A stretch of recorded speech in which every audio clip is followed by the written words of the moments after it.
من آن یخم که از آتش گذشت و آب نشد، دهای یک لب مستم که مستجاب نشد.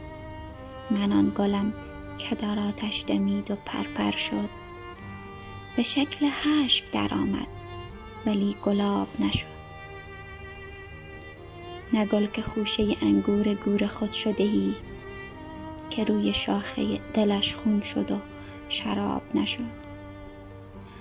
پیامبری که به شوق رسالتی ابدی، درون غار فنا گشت و انتخاب نشد. نه من که بال هزاران چو من به خون غلتید، ولی بنای قفس در جهان خراب نشد.